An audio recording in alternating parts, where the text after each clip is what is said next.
There is nothing more exciting and more nerve-wracking about becoming a parent and taking care of a new infant. This new journey with your baby will bring many decisions regarding their health and well-being. One of the biggest decisions is whether to formula feed or breastfeed your baby. When I delivered my daughter 9 months ago, the thought of this option was overwhelming.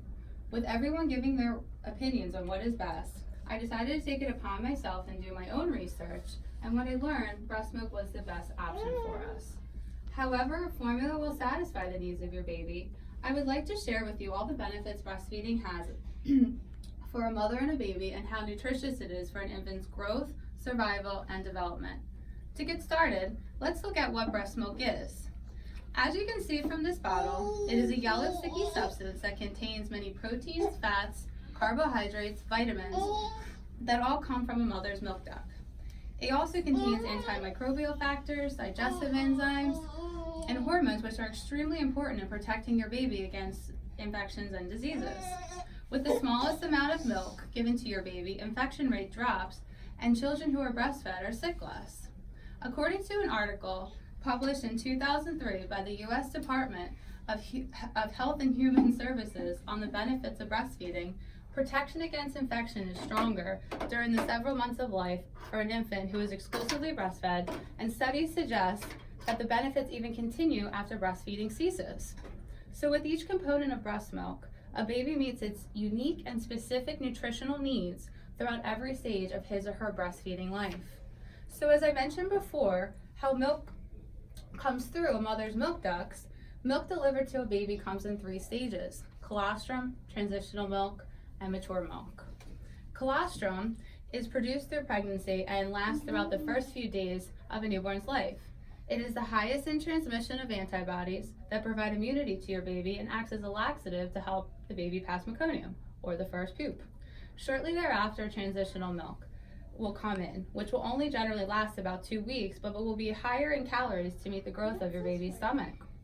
Finally, the last stage that will continue providing nutrients is mature milk. This composition contains foremilk and high milk, which is essential for the complete feed. It is recommended by the World Health Organization that colostrum is the perfect food for a newborn and should be initiated within the first hours after birth. And according to an article written by the American Pediatrics Association, published in March of 2012, called Breastfeeding and the Use of Human Milk, reaffirms its recommendation of exclusive breastfeeding for about the first 6 months of baby's life, and followed by breastfeeding in combination with the introduction of complementary foods until at least 12 months of age, and continuation of breastfeeding for as long as the mother mutually desires by mother and baby. Moreover, it is without question that the benefits are great for an infant, but let's look at the benefits for a mother. From the moment a mother has her first skin-to-skin contact with her baby, hormones are released, making a stronger bond between them. These hormones work to stimulate milk production, as well as relaxing a nursing mother in the process, thus reducing stress and blood pressure. Also, it helps a mother recover quicker from childbirth, can reduce postpartum bleeding, and aids in shrinking of the uterus back to pre-pregnancy size. In recent studies, breastfeeding even can reduce type 2 diabetes, heart disease, and cancer.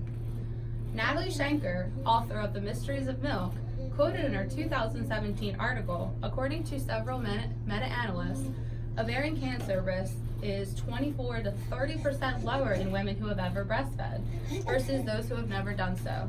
And breastfeeding for even a short amount of time reduces the risk by 16 to 24% in breast cancer.